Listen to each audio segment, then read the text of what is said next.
Self study బెటరా, coaching బెటరా, mentoring బెటరా అనే స్టూడెంట్స్ కొంతమంది ఉంటారు. మీరు ఎలాంటి స్టూడెంటో మీకు మీరే తెలుసుకుంటే మీరు ఎవరిని అడగాల్సిన అవసరం లేకుండా మీకు మీరే సెల్ఫ్ స్టడీ బెటరో, మెంటరింగ్ బెటరో, కోచింగ్ బెటరో మీకు తెలిసిపోతుంది. అందుకు మిమ్మల్ని మీరు తెలుసుకోవడం. దానికి ఉదాహరణ చెప్తాను.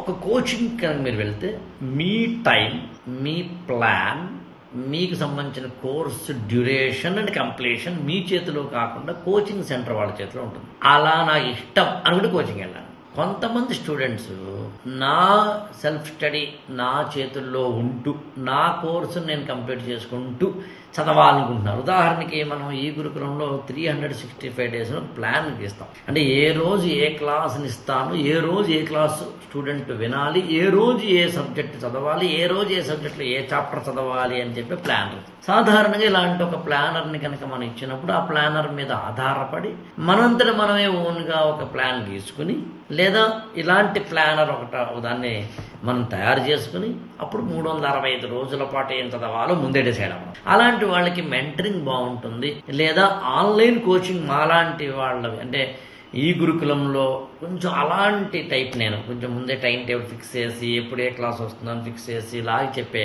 క్రమం ఒకటి ఉంటుంది. అందుకని అసలు 365 రోజుల పాటు ముందే టైం ఇవ్వడం కదా. సో అదొక పద్ధతి.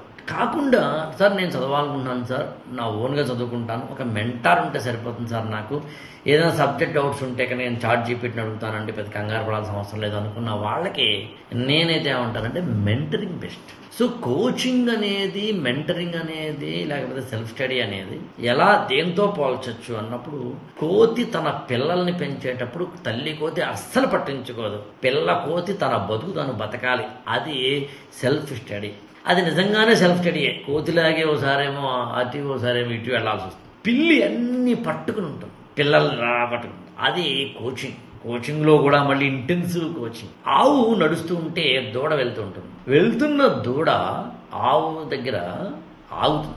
ఆ దూడ పారిపోతే ఆగి అది వచ్చేంతవరకు వెయిట్ చేస్తుంది. అది మెంటరింగ్.